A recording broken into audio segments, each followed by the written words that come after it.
Ki te taha tōku papa, ko maki o te maunga, ko waiwa te awa, ko mā tātua te waka, ko whakatohia te iwi.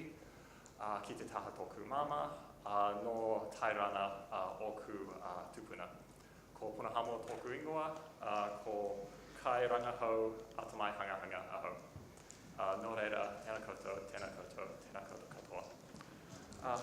Yes, hi everyone, I'm Punahamoa, or Puna, as Taka mentioned, and I'm going to be talking to you about the work we're doing at FranklyAI, some of the motivations behind it, a bit of explanation of what we do, and then kind of showing you some of the really awesome projects and some demos, and yeah, just have a little bit of fun.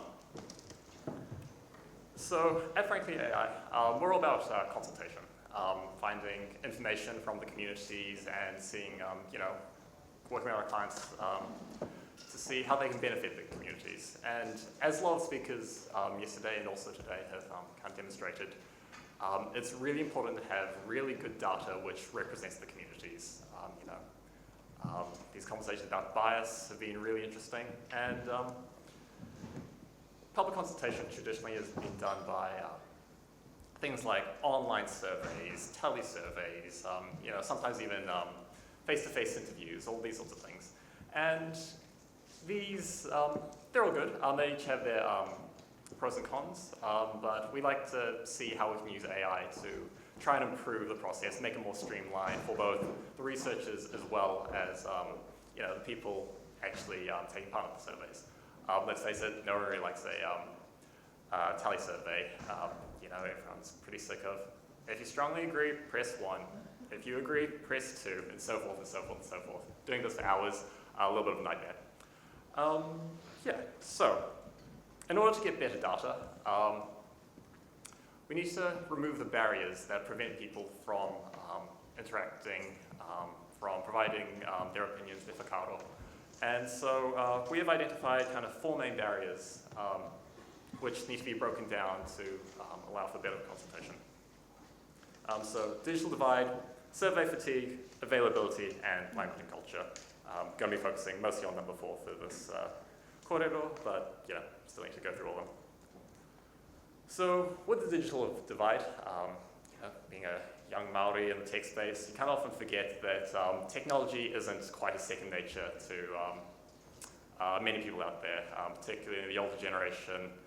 Often answering an online survey can be kind of difficult, and so we need something which is easy for them to use. On the other hand, things like telephone surveys not going to work for, say, for example, the deaf community. So we need to kind of incorporate as many ways of engaging with these communities to ensure we kind of get the whole picture. We get all their data, sorry, not all their data, but all their opinions, so we can get outcomes which represent these communities. Survey fatigue, as I touched on, long online surveys, telephone surveys and stuff like that are terrible for the people who are being interviewed. And kind of having a one-on-one interview, kind of a more face-to-face kanohi ki te kanohi consultation, much better for the person being interviewed because it's like you're having a real conversation. You create that connection with someone. And from the interviewer's perspective, you can also find out more information. Oh, why do you think this initiative is not so good? What do you think we could do better? Which they may have not thought to have asked initially. The problem with this is from a kind of more data analysis standpoint. It's much easier to process quantitative data rather than qualitative data. And in that sense, surveys are kind of preferable, but as I mentioned, pros and cons for each of them.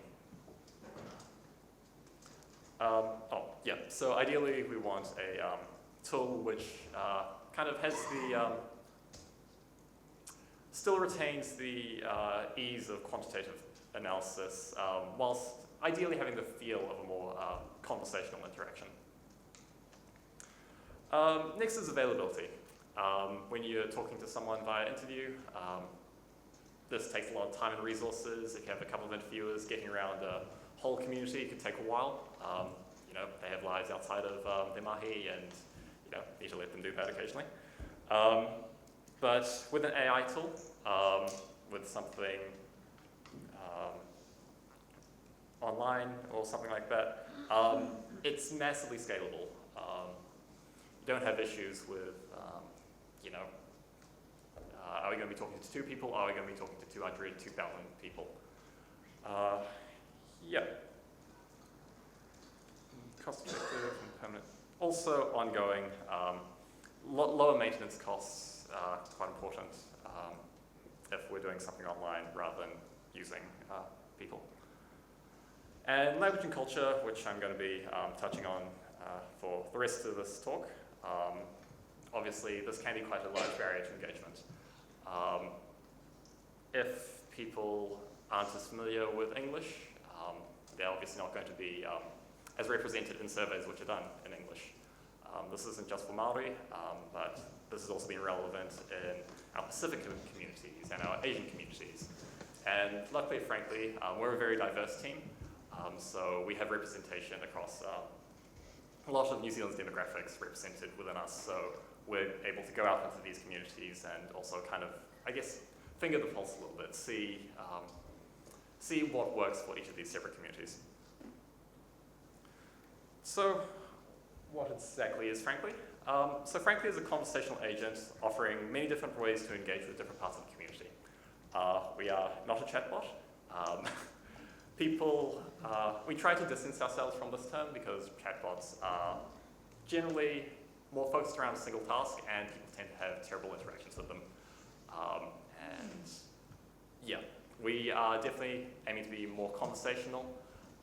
We want to be user-led, and we want to have the users be able to talk about things they want to talk about, things they're passionate about, rather than just going through a list of predefined questions, which can get very tedious for everyone.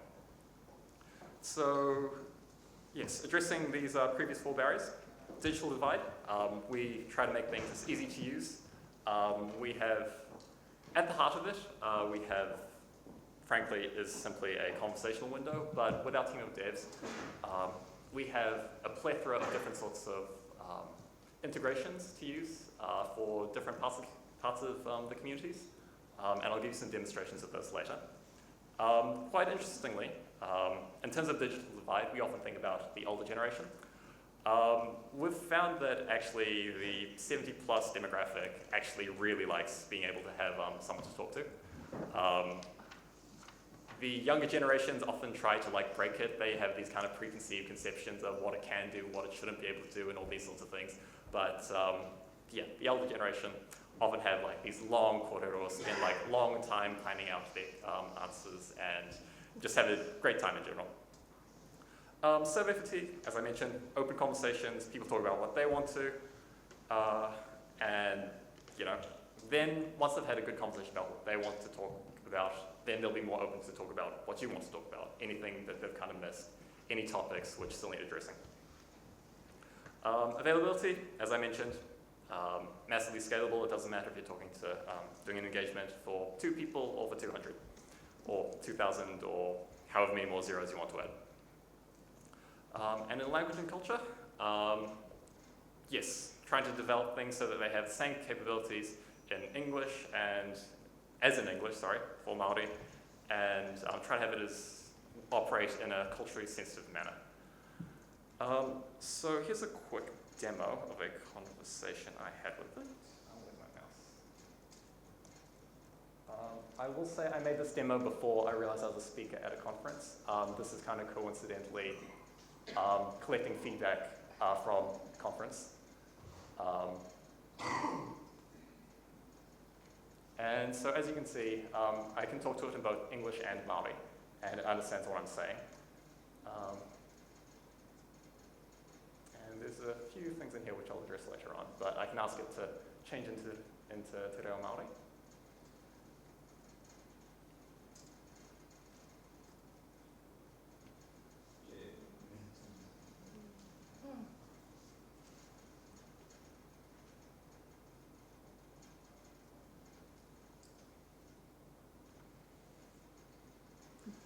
So one thing which will be coming up in this demo is, it's able to freely switch between English and Māori, and as a revitalization tool, this is definitely something which is very important. So, Te Reo Māori is in a kind of revitalization phase, and for people learning the language like myself, we felt it's quite important that, well, take a look right here.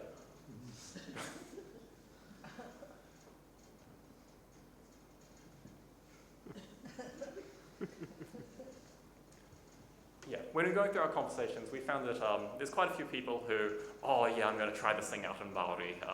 They give it a go, and then sometimes they get a little stuck because sometimes they overestimate their abilities or these sorts of things. So it's important to give them the option to be able to help them out. And yeah.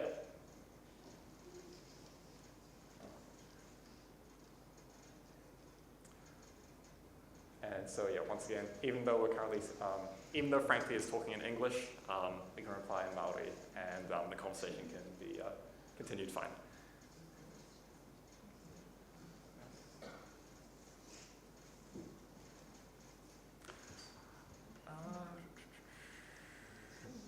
Yes, and then we can collect the whakaaro from people in different languages and analyze it in dashboards in real time for our clients to take away and provide whatever outcomes they desire.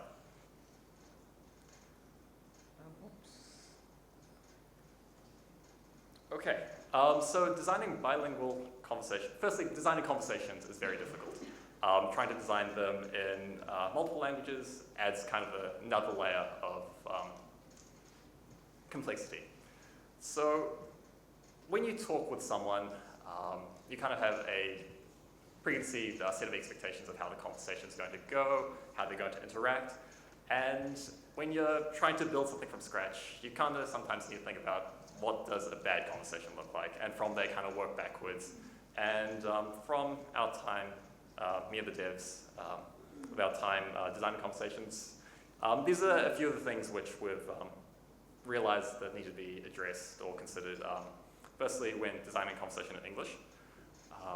So as I mentioned, we want to have an open conversation structure that's different for each person, depending on what they want to talk about.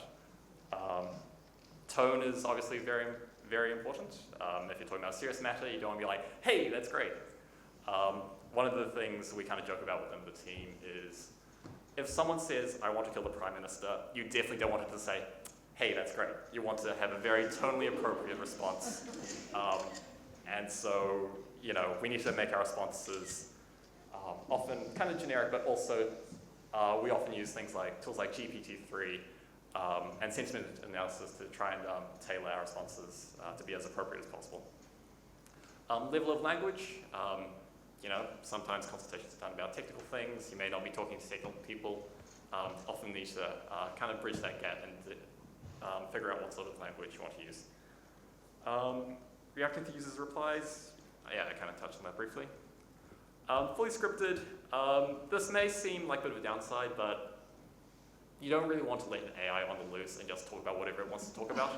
I think we've seen quite a few examples around the world of that going terribly wrong. So it's quite important for our clients to know that we're in control of exactly what it's going to say, and nothing terrible is going to happen. One thing that our sales team brought up, which I thought was kind of interesting, was the concept of AI self-awareness. So since it's a conversation, ideally a conversation between a person and a AI, which is trying to often mimic a person, Frankly has a bit of a personality, and we need to consider things like, is Frankly aware of the fact that it is an AI? So one of the things that's been programmed in is, oh, Frankly, what do you like to do on your days off, sort of thing? And I think the default reply at the moment is something like, oh, I like to go to the beach, but I don't have legs, or something along these lines. I like to swim, but electricity and water is bad. So when you add in Te Reo Māori as well as English, there's all these other factors which really complicate the mix. So firstly, the conversational flow is quite different. I sit down and work quite closely with our kai whakamāori, and there's been a couple of cases where we've had this text, we've had this script, and they just put a big red line through it and say, this is, doesn't contain the right white, or this doesn't create the right flow. Let me rewrite this for you, and this is how it should be done. So, being part of the dev team, you like to think, oh yes, we have final say over what it actually looks like, but to ensure that it really is as natural as possible from a Māori sense, ultimately is the kaifaka Māori. It is,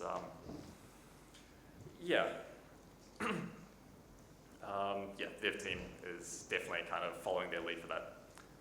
Interesting, Māori also uses macrons. Many people don't actually know how to type macrons on their keyboard. So very often we'll need to train our systems what are essentially typos, what are essentially errors, just because many of the people using it don't know how to use macrons. And different dialects, different iwi type in different ways, and we need to be able to firstly understand all of these, and also in some cases change dialect depending on the users. Kiwaha creates a kind of more conversational tone, and need to work closely with our kaifaka Māori, make sure it's appropriate. Hangu is another thing which is not existent in English, which is kind of complicated. So for those who aren't aware, hangu is like a passive form of a verb, and people will spell them out differently. And so we need to often take into consideration these different forms of these verbs. So code switching and language detection. This is kind of interesting. Talking to the other devs who aren't Māori, we thought, it would be a really cool feature if the person is talking in French that frankly switches into French. If you talk to frankly in German, it switches into German. And so for these larger languages, we do sometimes use Google Translate, Microsoft Translate. We don't for indigenous languages, since so much more care is necessary. As kind of demonstrated by that demo before, if someone is speaking in Māori, or we don't necessarily want to switch between English and Māori as freely as these other languages. Firstly, as I mentioned, if someone's trying to learn the language,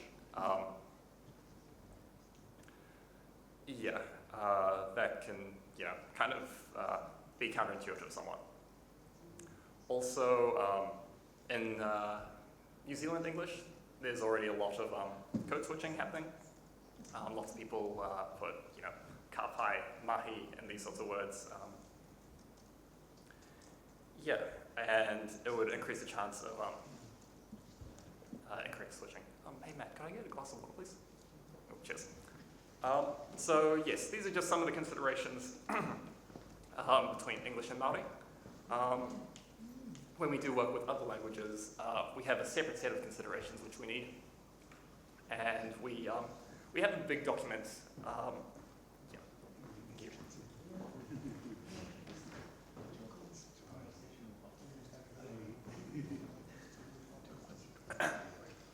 Much better.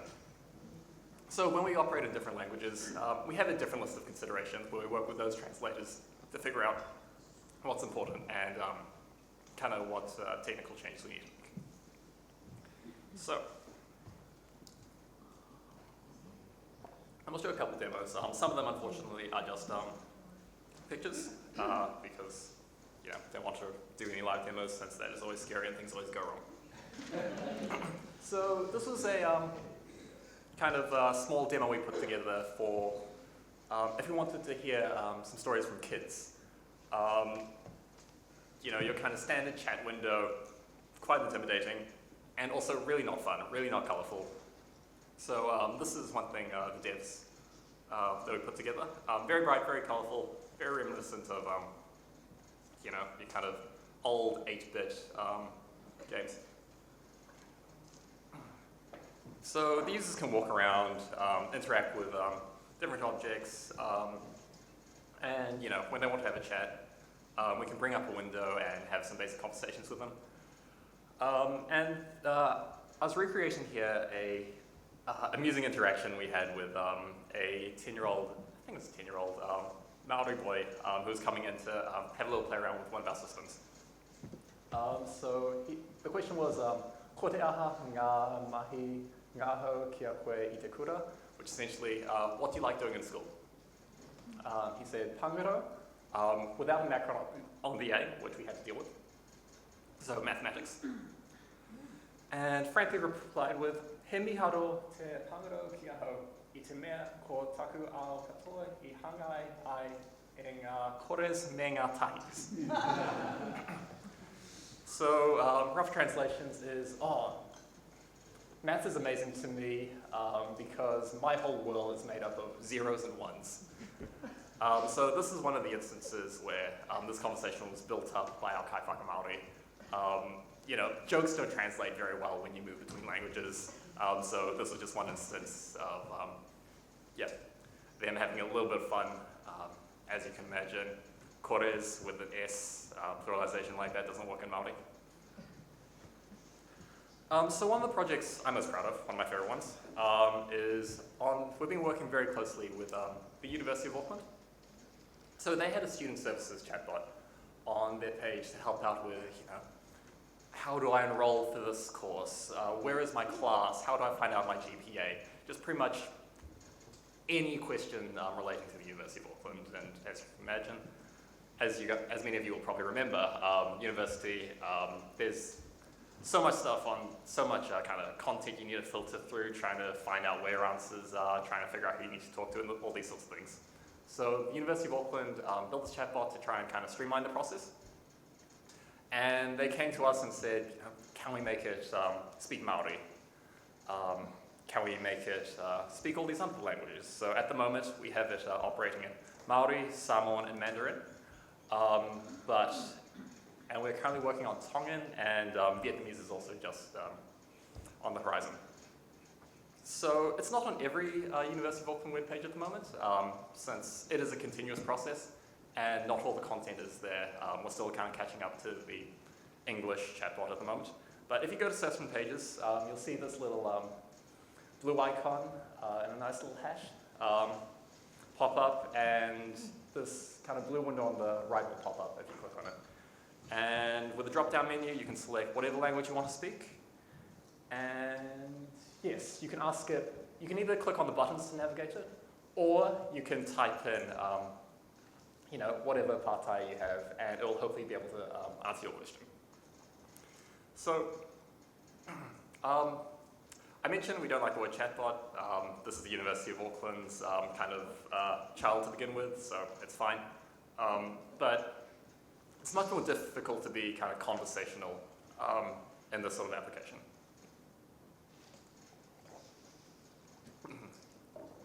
And in terms of scale, in English there's currently about 50,000 words. And it's a really interesting project because they're constantly updating their own content. And we essentially need to try and keep up and make constant changes to the Māori side, to the Chinese side, to the Samoan side. Otherwise we all could be in trouble with, I think it's the Official Information Act if, the content is different between the different languages. And one of the really difficult things about this project, for the kaiwhaka Māori, not for me, is the fact that the University of Auckland and universities just in general have lots of really kind of university-specific, really technical terms that may not exist in Te Reo Māori already. So, things like agritat, compassionate consideration, university entrance, I suppose, all these sorts of things. So we're lucky enough to work with the Mātanga Reo group of the University of Auckland and have some wānanga with them being, here's a list of words which we're not quite sure how to translate. What's your input? And it's very interesting kind of seeing the backwards and forwards for what words end up being chosen. And from those wānanga, the University of Auckland already have their own kuputaka, their own glossary on their webpage, and we're kind of helping them fill that out a little bit more for words which they may have missed. So interestingly enough, though, that's only one side of the coin. We may have all these official words from the Mātanga Reo group, the question is, do the students actually know these words? So we need to go to, find a lot of tauira Māori and be like, hey, what is your word for ID card, for campus card? And often there's a bit of a disconnect between, what is the official words and what the tauira use. Sometimes they even just, use the English words. And so we really need to work with kind of both parties to make a system which does ultimately work for the end user whilst using the kupu that the Mātanga Reo group want. And just a kind of few things which are brought up in these conversations, technical terms, use of acronyms. As you can see, whakaurunga, whare o wānanga, that's commonly known as university entrance. So the final decision was to leave that as an acronym, UE. That was what I was decided on, so that's what we're going with. One quite interesting one which came up was in English, there is quite a clear distinction between tests and exams. Exams are the big things at the end of the semester. Tests are kind of, halfway points to test the student's knowledge. When we were discussing with tauira Māori at Waipapa Te Maturo, they said that their words for tests and exams were kind of used interchangeably. I think it was aromatawai and whakamatoto.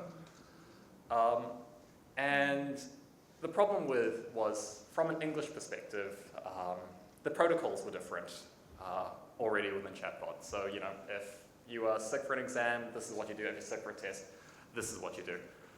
So we kind of had to make some workarounds and actually change the content to make it so that the Māori students could actually get to the information they needed rather than having this confusion about this kind of distinction which doesn't actually really exist in the reo. So yes, this stemmer, this is quite a fun one. We had a group come to us and say they were having a real issue with Māori coming into Christchurch Hospital and just kind of not really being familiar with what the systems look like, how it really operates, and just essentially what you're meant to do. They said they had issues of, particularly elderly Māori, coming into the waiting rooms and just taking a seat and not checking into their reception. And because of this, the hospital doesn't know that they've arrived, so hours go by and they're not seen.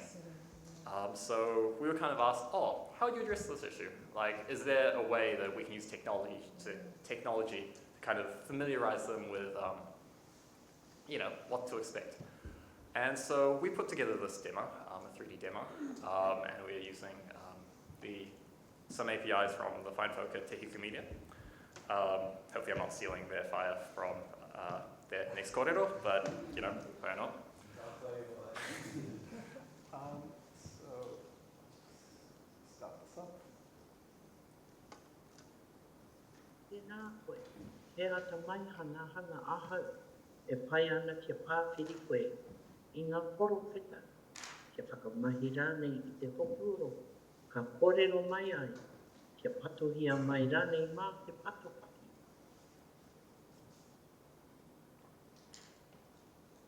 Atai ana koe ki te hohi pera, tēnā e ritetia mai ki te taupaipai, ki te kore koe e rehita, ka ore mātau e mōhio ki tō tāinga mai, tai mai ana koe ki te urunga matua, kei te taha mau ki te ai te taupaipai. Haere ki te taiwhanga tūroro. Tēnā me titiro te taiwhanga tūroro, kei noho ana koe ki te hohi pera, koe nei tētahi tauhira o te momoruma, ka moia e koe. He pārongo mō te moenga. Ka taia e koe te raweke te moenga, e hane mea ai te takoto ki a koe, ki konei hora ai ngā kai ki a koe. So just kind of to demonstrate, we implement... koe, he ata mai hana ahau. Okay, good. Just to kind of demonstrate, we implemented text-to-speech and speech-to-text using Te Hiku Media's APIs. really important for accessibility. As I previously mentioned, a 3D kind of demo could be kind of difficult for some people to use. So yes, in this, there's hotspots so people can click if they want to find the information or navigate. There's a chat window so people can ask questions. And yeah, this was our kind of solution to that use case. So yeah, last but not least, I kind of want to talk about some of our work with other indigenous languages. So as I mentioned, we've been doing some stuff in Samoan and starting to do some work in Tongan. That's led by my colleague who's a Samoan developer, so he usually leads that side of Frankly's work. But what I was personally involved in, which I found very fulfilling, was working with the communities in Torres Strait. So those who aren't aware, Torres Strait is a small body of water between Northern Australia and Papua New Guinea. And yeah, working with the indigenous communities there to create an assistant, a conversational assistant, which speaks Torres Strait Creole or Yumplatok. And that was really successful, and they're all very excited about potentially getting something up and running to, help these often poorer communities access government funding they need, or to make sure that their voices are heard in public consultation and these sorts of things. And yeah, just a quick side note, as I mentioned, each language has its own kind of challenges we need to tackle. And one of the interesting things about Torres Strait Creole and many other Aboriginal languages is the fact that it's traditionally only spoken, and so there isn't quite as strong of a written component. So having a text window communicating in text when there isn't really a proper standardized alphabet or way of spelling things poses quite a few challenges. But yes, we were in communication with quite a few people in that community trying to figure out what's the best way of making this as accessible as possible to as many people as possible. And yeah, they were just kind of really excited to see their culture, their language represented in new technology. And everyone was pointing towards it being a good tool to help them access government funding that their communities need and so forth.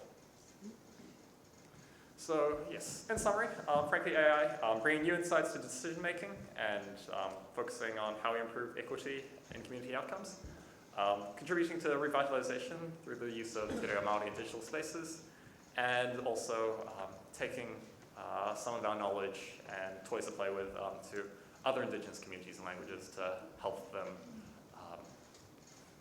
with problems similar issues that Māori have faced.